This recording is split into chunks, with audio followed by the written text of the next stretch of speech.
I was like, when we teach astrology, we don't expect everyone to go to NASA. But when we get involved with sport and kids sport, we expect everyone to be the next Jude Bellingham. Doesn't happen. Sport is a great vehicle, just like music is. It's a great vehicle for experiences that make people more well-rounded to actually flourish in life and have better opportunities. And I think that's how we should see it.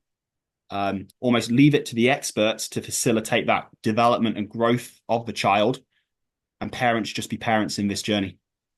Well, hello, folks. Today you find me here with Rob Francis, and met Rob recently, and Rob deals with high performance athletes. And a lot of the conversation that we had is very relevant to people who aren't high performance athletes. So I thought I'd bring him along to my little podcast so we could grill him a bit for some nuggets that could be very useful to you along the line. So thanks for joining me, Rob. Can you tell us just a little bit about yourself and your background and what you're doing? Yeah, thanks for having me, Adam. We've had some great conversations, haven't we? And met through networking, and yeah, just excited to share some thoughts and just have a chat, really. Yeah, my background's sport. I've worked in multiple sports, everything from cricket, football to Olympic sports as a sports scientist. So really within the realm of physical performance. I've worked at the Olympic Games, so I was fortunate to attend Paris, supporting Pacific countries this year. And I've worked for organizations like Team GB and then the IOC.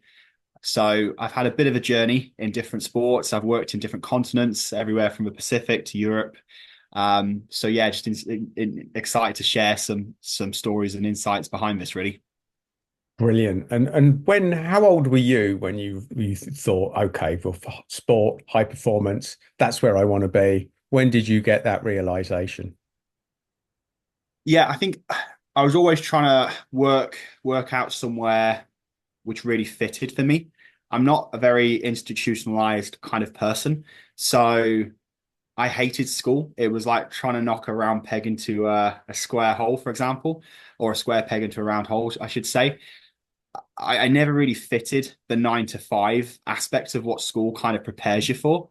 Um, and I was always looking outside the classroom for other things, daydreaming into the sky, clock watching, wondering when the day was going to finish.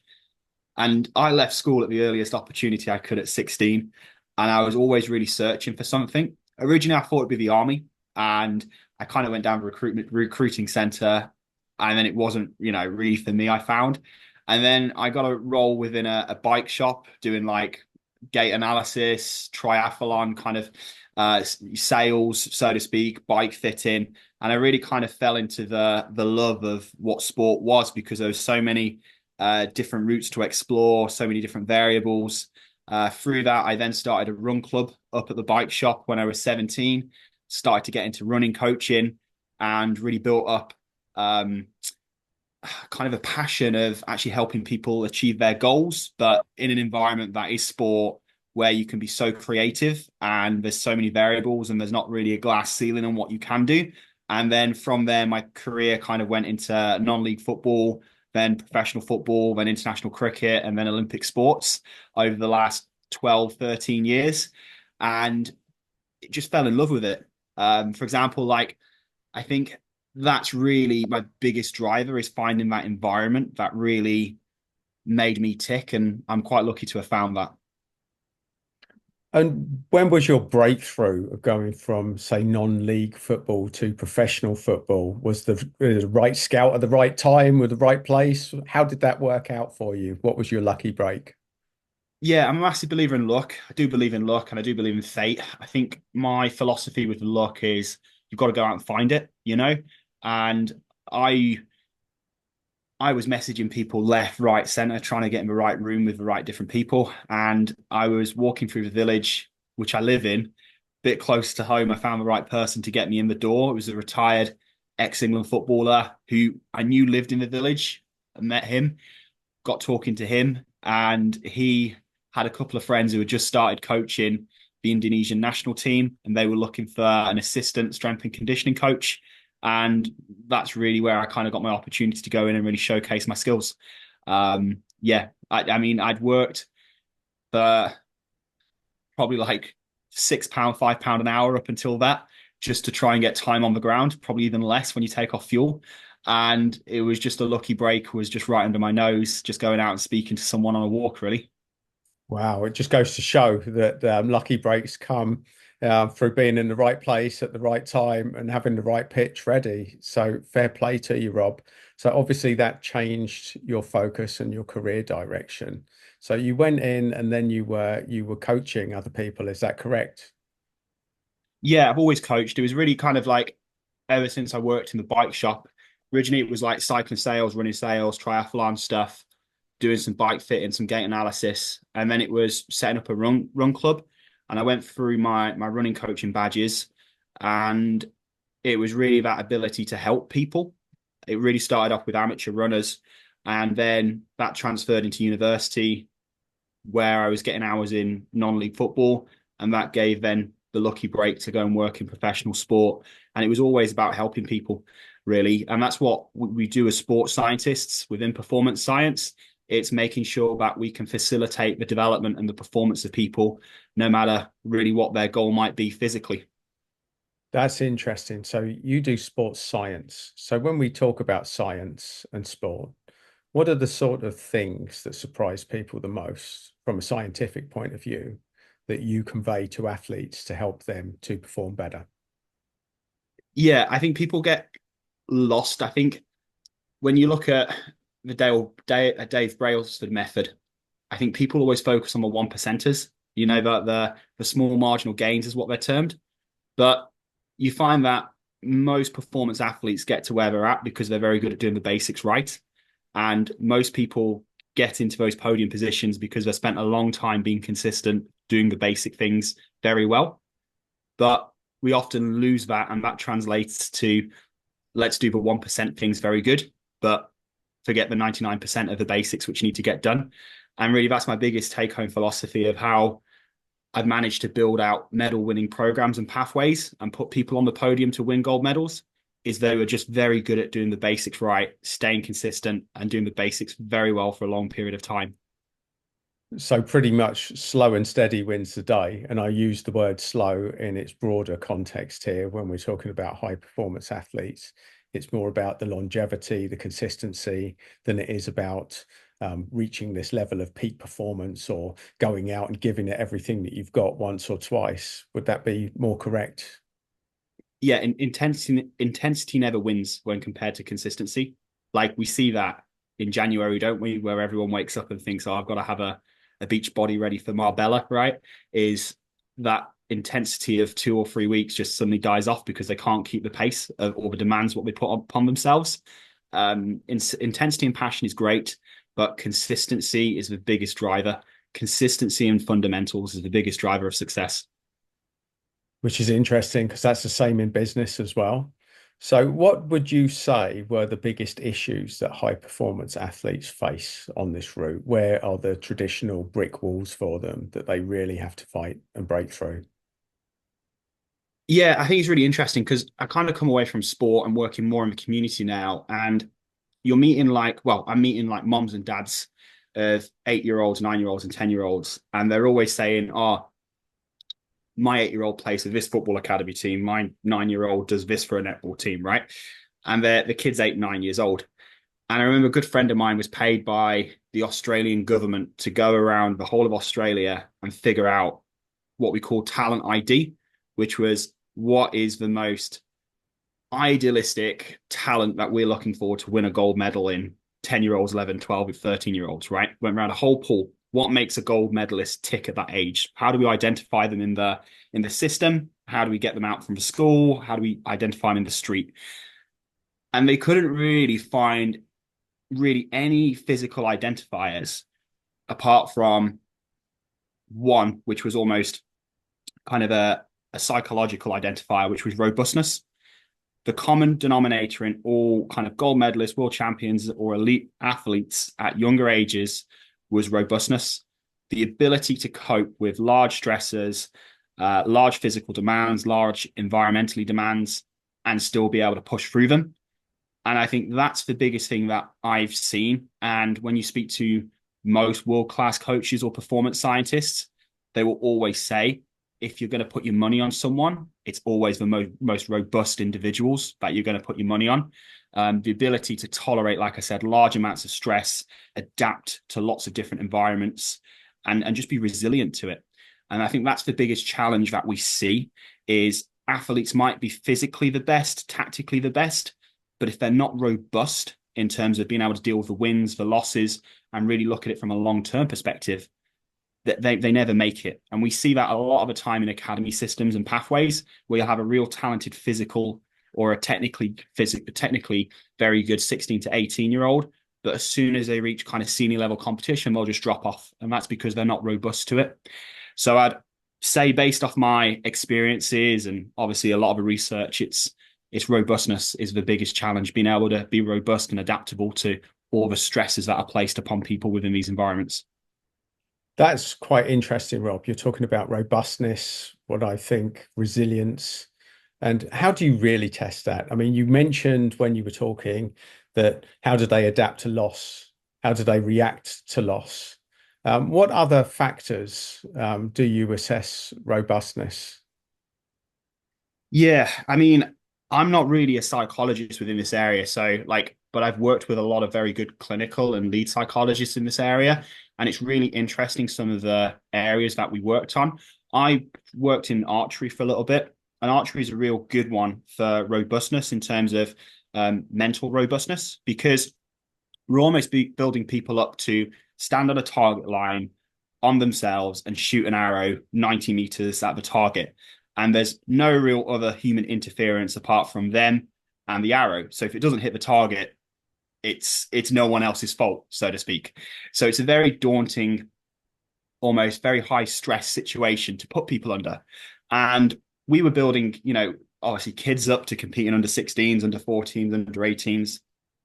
And it was really interesting how we put people in these positions. You've got environmental situations such as like the wind, the rain, you've got social factors in terms of going head to head with different people. And it's really interesting how the psychologists really address this because a big thing which people face in that sport is something called target panic is subconsciously they know how to execute the shot. They train on 200, 300 hours a week, but then all of a sudden it comes to their conscience and they can't do it. And so they get this target panic where all of a sudden they'll skew off these arrows. And it was really interesting, kind of the self talk strategies that the psychologists were teaching the athletes to do, creating environments that replicated different stresses. So they built robustness on the line. Those kind of elements is really what they worked on within that sport. I think outside of archery, when I was working in volleyball, is with volleyball, there was a high exposure to different types of injuries, such as patella tendinopathies, ankle strains, because they're doing so many repeated jumps. And so what we saw was the process of resilience of having to overcome injuries and still get back on the bus and go again. Maybe getting injured in a qualifying tournament before the Olympics, and then having to actually rest, reset, and go again, but aim for the next Olympics. That's kind of a resilience in another form that we're talking about. So it's not just about resilience to overcoming stresses on the day, but it's overcoming things like injuries and losses and actually getting back in the game to go again. Well, that's really interesting reaction to injuries as well, because even in a medical setting, when people break bones or have long rehabilitation, there's certain mindsets that go with that will indicate people's propensity to bounce back from illness or to completely rehabilitate. So it's interesting that what you're talking about in assessing kids is relative to the whole of life and even working within a business. So I'm hoping that people watching this are translating all of these lessons and bringing them right here and right now. So let's go back to kids because I have seen a lot of demanding parents. I've been to a few teenage kid rugby games, football games, and I've seen very excitable parents shouting at referees. And quite honestly, they should be red carded, some of them themselves. How much do you feel that the role of the parent has to do with the development of the kid? And what is the traits in a good parent to increase the odds of their kid being a high performance athlete? Yeah, I'm smiling because it's so true, like that whole soccer mom effect or soccer dad effect, right? Um, yeah, horrendous. it does so much negative things for the children from what we've seen. Like, let your kid go out, self-discover, be their own person, make their own mistakes, learn through feedback from coaches, have to take feedback from coaches. Your only job as a parent should be supporting them on that journey, asking them how they got on in the car, what was their feedback, not trying to be their coach. And I see that all the time. It's like the kids with the pushy parents will excel at 12, 13, 14, 15 because they've been pushed into that through mom and dad. But the time when they have to step up and get towards that senior stage, it all falls apart from a psychological perspective, mostly. And I'm not a psychologist, but certainly I can talk about from a coach's perspective, the kids fall apart because they can't make their own process decisions. A lot of the time, they're just so handled by mum and dad that they can't do anything for themselves. They can't even take feedback from the coach because you see it a lot of the time where at 11, 12, 13, the child is, let's say God's greatest gift in the parent's eyes. And the parent will go in and try and defend what the coach is trying to say, where it should be just let the child and the coach have that interaction. Because if you want your child to excel on the world stage, they're the expert, the coaches, they're the ones who know what they're doing. Don't try and replace that position. And I think that the kids who are allowed to just go out and explore and do it for themselves are the ones who have the highest success rate on the world stage. The ones who can go and make those mistakes as a teenager, as a child, and learn from them. That's really interesting. So what you're saying is the best advice to give to parents, for example, is to get out the way and provide an emotional support when it's needed or if it's needed for the kid, rather than trying to get involved, trying to translate, trying to be part of the package, trying to live their own failed life through their kids, which I've seen quite a bit of as well. There's very interesting dynamics here, Rob, and obviously I've sort of thrown a lot at you. What are you taking from this? What are the key takeouts for parents watching this? They've got a kid that's showing a little bit of promise. What is the absolute gold advice that you would give to them? I think just be mum and dad, facilitate their development, but from a parental lens within the team, that emotional support as a parent. They're going to have wins, they're going to have losses, but it's experiences. We learn from experiences, whether that's a good experience or a bad experience. But the more we can facilitate that child doing that themselves, the more exposure we're going to give to that child so that when they get onto the world stage, they can flourish. And a lot of the time, it's actually, does the child really want to do it? You do see that, don't you, really? And we saw it a lot where you have 11, 12, 13-year-olds living their parents' dream. The moment they get to 16 to 18, it's off to uni, off to college, boyfriend, girlfriend, don't want to do it anymore, And I think that's the key thing. Just be mom and dad. Sport is a great tool for self-development. The chance of someone actually being a professional footballer, even though they play in a professional academy, is something like under 1%. So realistically, your son or your daughter most likely won't go pro, but what experiences can they get from this to make them a more rounded human being is always how we look. And it's very controversial, but it's looking at the statistics really and seeing the bigger picture. And I remember talking to a PE teacher the other day in a big private school. I was like, when we teach astrology, we don't expect everyone to go to NASA. But when we get involved with sport and kids sport, we expect everyone to be the next Jude Bellingham. Doesn't happen. Sport is a great vehicle, just like music is. It's a great vehicle for experiences that make people more well-rounded to actually flourish in life and have better opportunities. And I think that's how we should see it. Almost leave it to the experts to facilitate that development and growth of the child, and parents just be parents in this journey. That's fascinating, Rob. And there will, of course, be parents watching this and say, yes, but I saw the documentary on Serena and Venus Williams and it didn't do them any harm. Their dad sort of stepping over the line. What would you say to people that have got that mindset? I think it's almost a causation correlation to that. It's almost, would that work on any other child? They're the 1%ers, which I was referring to genetically as well as psychologically. They had massive genetic potential.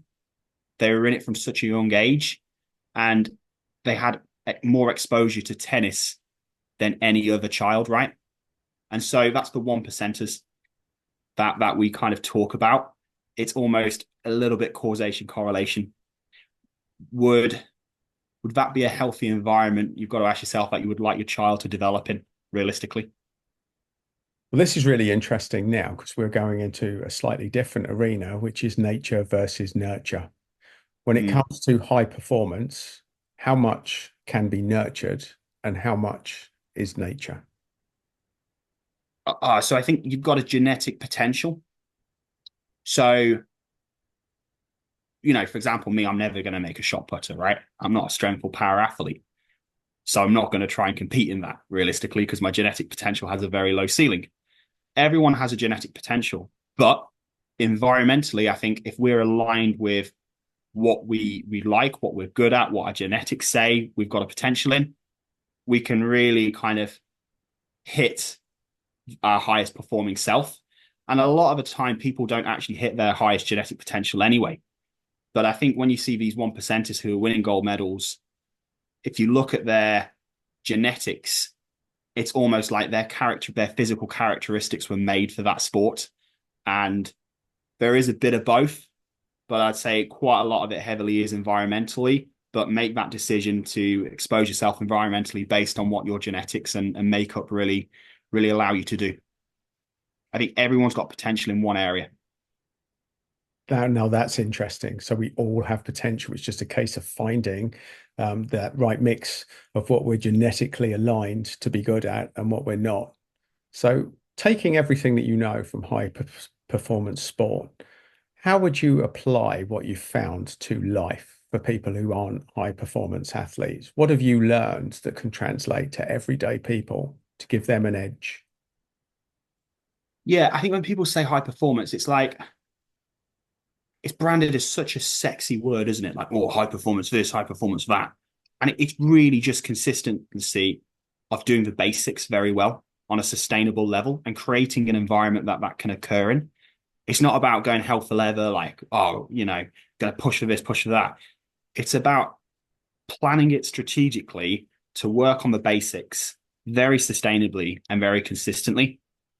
And almost, the environments which we try to create for people is almost like that ikigai model, that just sense of optimal environment where people can really develop and really become high performers. I think we think about high performing as a quick, high intensity, but like I said, the definition of high performance is something that's optimally sustained over a long period of time, and you get there eventually. So I think that's really what I would take away from it and put into daily life, realistically. Nice. And who do you look to work with? Who do you work with these days? Who are your target audience, Rob? Yeah, so I stepped out of high performance sport after the Paris Olympics, and it was always an exit plan of mine over 2 years. I always wanted to go to the Olympics like from an internal driver. I did the Commonwealth Games, whereas behind a team that won a bronze medal in the volleyball. And I thought, right, I got bronze in a Commonwealth as part of that team. I really want to be part of an Olympic program. I want to go to the Olympics. But realistically, like following my own advice, really, what I was talking about on this is I didn't really have the internal driver to stick in high performance sport. It was not becoming sustainable for myself.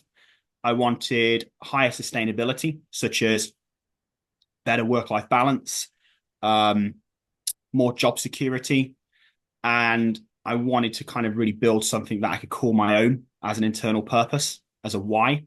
And so I stepped away from sport after the Olympics and founded a brand called Move Mojo, which takes all the philosophies of Paralympic sport and delivers them into the community so that people with disabilities, chronic health conditions can find the joy of moving in their own safe space. So it's an exercise class designed for people with disabilities, chronic health conditions that we deliver to schools, local authorities, and national governing bodies. That's brilliant, Rob. So you're looking to connect with obviously teachers or people that work in schools or local communities to give opportunities to those who are slightly less disadvantaged.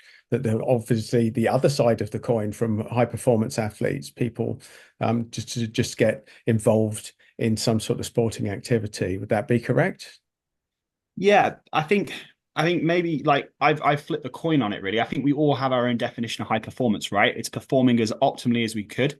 And I think what I certainly found through creating this program was like high performance for someone, let's say with special educational needs, might be being able to independently pick something up off the floor, or someone who's got late stage Parkinson's get out of their chair on their own.